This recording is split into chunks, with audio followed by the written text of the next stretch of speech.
Alright, we're going to talk about how to properly clean out Pip's little chinchilla cage here today.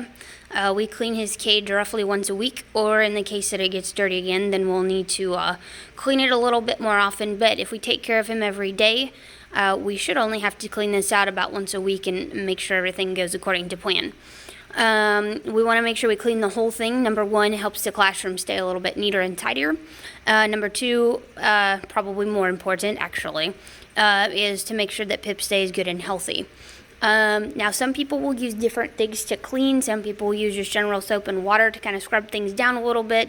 I actually have a pet-friendly sanitizer that we kind of use on things. Always make sure, especially for animals with sensitive skin, that you make sure it's pet-friendly before you spray anything near your pets. And then as far as bedding goes for the bottom, a lot of people will just use general shavings. These are a little bit bigger flakes so it doesn't get into his fine skin. Some people will use like felt liner things or wool liner things, and then some people will also use shredded paper products. Work really good for chinchillas. In fact, that's actually what's recommended for chinchillas.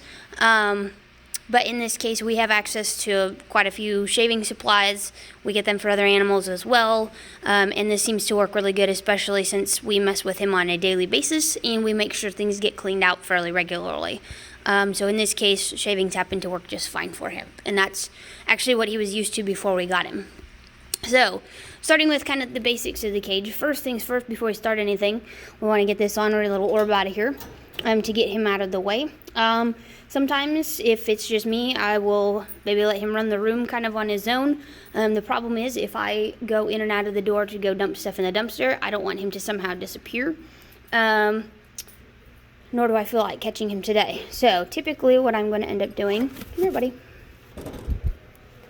is I'm going to stick him in his exercise ball while we're waiting. We'll get the cover put on here. Now you'll notice I have this little bits of duct tape that are stuck kind of right on the edge. The reason is because the ball is cracked just a little bit here, so I want to ensure that this cover is not going to magically pop off. And now I'm not going to leave the ball on the table. We're going to set him on the floor to kind of go explore a little bit while we clean this cage off. Most of the time he does not really like to explore in the ball, but he hasn't been out as much here the last day or so. So, we've got the cage empty of Pip now. We're kind of ready to go. First thing that I usually start with is unhooking his water. So every time we clean the cage, we also want to make sure we go ahead and clean out his water. So I'm going to do that right away before I forget. Take it over to the sink. Should have made sure my sink was clean first. We're going to pull the cover off. We're going to dump out any little water bits that were left in there. Make sure we get it scrubbed out really good. I might just set this to the side for a second. So, we're going to give this a whirl, kind of rinse it out good, clean the cover as best we can. We're going to run water both directions here through the opening of the tube. Use our finger to kind of scrub it out. We've got our little brush down here. We're going to use, kind of finish getting the inside of that scrubbed out. And then we're going to refill it with some cold water here. We want to make sure that we don't fill it past the fill line. And in this case, there really is no fill line. But if we fill it completely full, sometimes it leaks just a tad. So we're going to leave, can't see what I'm doing, sorry. We're going to leave just a little space. Put this back on. I'm also going to wipe off the outside. Make sure we get that dried up, not get as much dust sticking back to it when we clean other things out. So, we've got our bottle refilled and ready to go.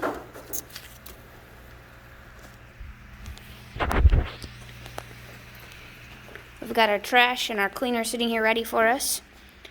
He's just kind of chilling. So we got our water ready, so we're going to set that off to the side. And then the next step of what I usually do is kind of clean off the shelves. We had just cleaned this shelf off here, but the easiest thing to clean off this shelf is to kind of unhook it. And then go ahead, we're going to make sure we unhook it all the way. And then go ahead and tip it over and clean off any little bits of poop or residue that are left in there. If the shelves are really dirty, then I typically will take it out completely. So we're just going to finish unhooking it like this.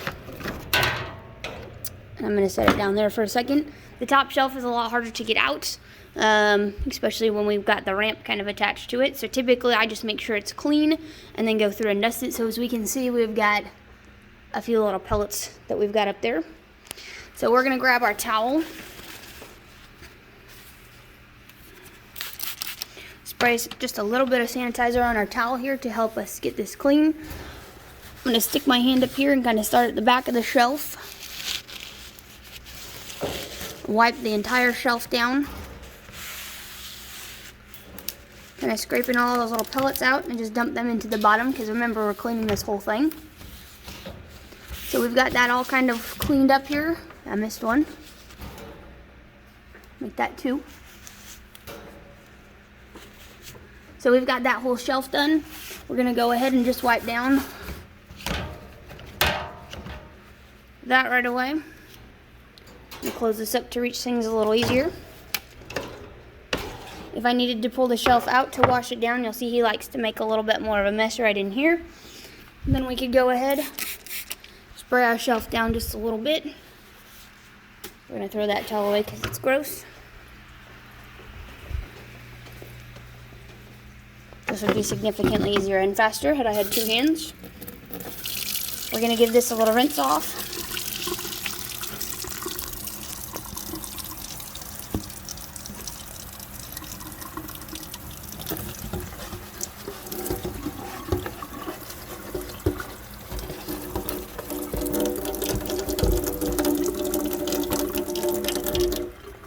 After we get it a little rinsed off, we're going to want to make sure we dry it really well.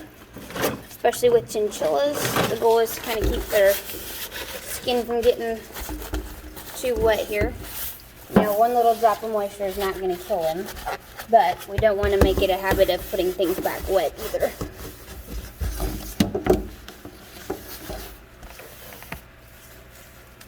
So we've got that all rinsed off. So now our shelves have been kind of cleaned up here.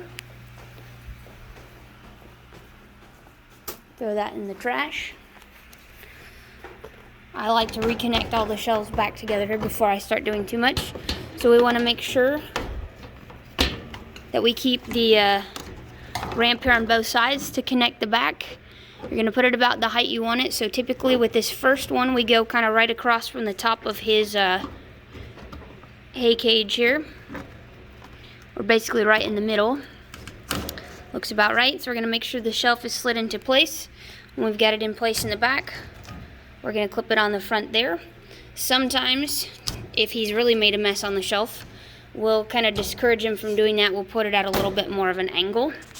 So we've got the shelves. Look how much nicer that looks, kind of cleaned up. And then what we're going to do, we'll get his little blankie taken down here. We've got the bottom ready to go. So we're going to unclip the sides. We're going to slide him out of the way. Come on, friend.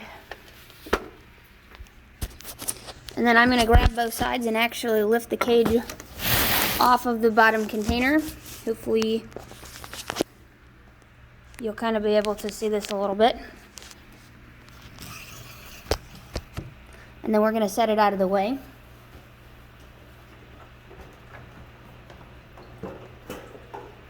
So we're just going to lift it straight off.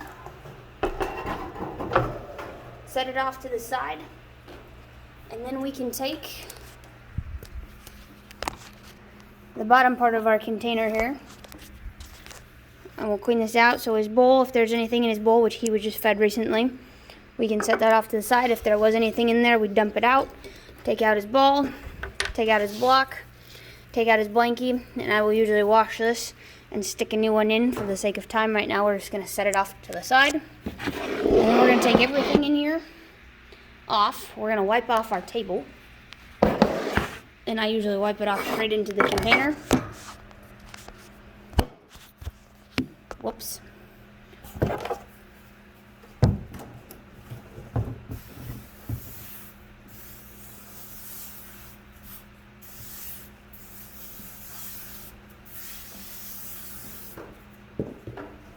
And then I'm going to dump the container straight into the garbage.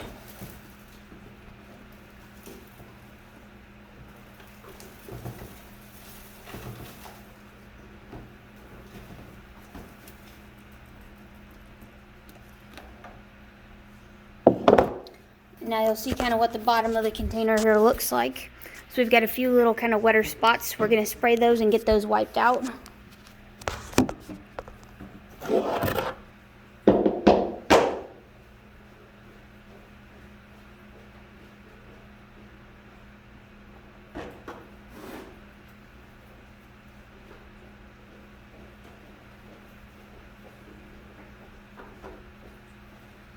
And then after we've got the bottom of the cage wiped out, we'll also get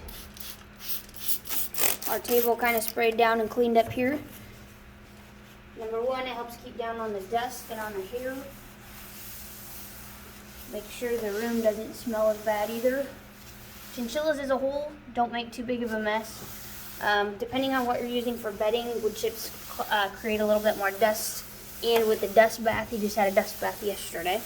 That kind of creates a little bit of a mess. So I usually give him the dust bath the day before I go to clean the cage out. So we've got that all wiped up. We've got the bottom of the container all wiped up here. So then we're going to set his container back. And then we're going to take our shavings.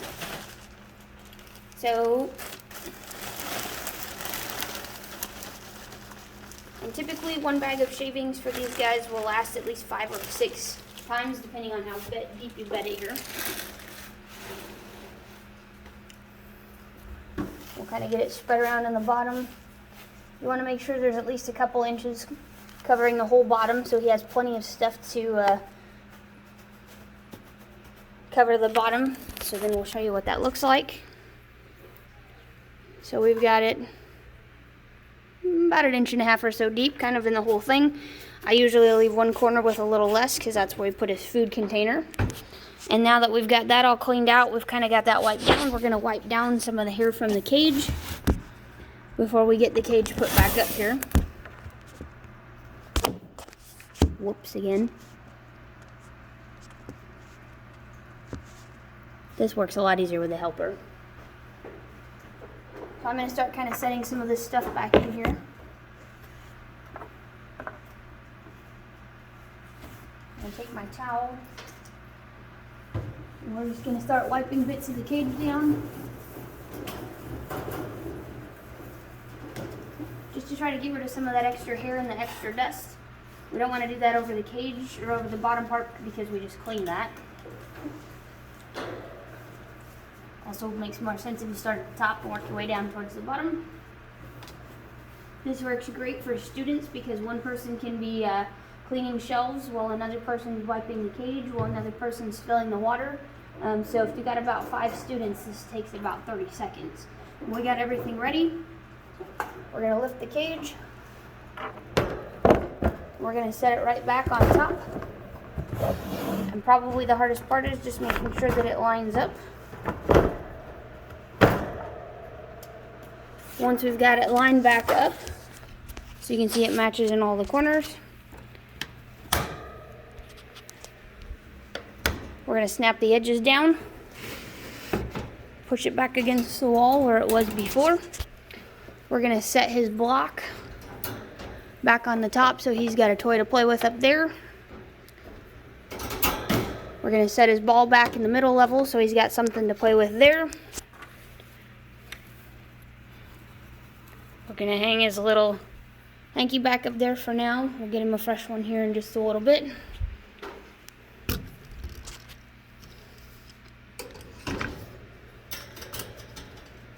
We're going to get his water put back up here so we don't forget that. Would be really bad.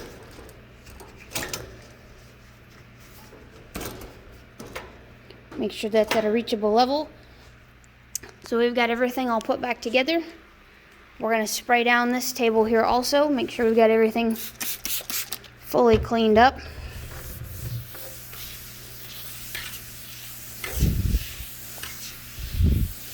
By cleaning absolutely everything every day, well, at least once a week, Like I said, cuts back on the dust, cuts back on the hair, makes everything stay a little cleaner. I wipe these tables down, or the students wipe these tables down daily. His shelves are cleaned daily. And the rest of this is cleaned at minimum weekly.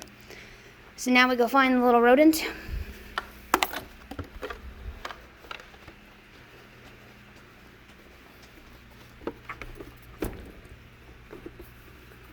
Tell the little guy his maid service is done.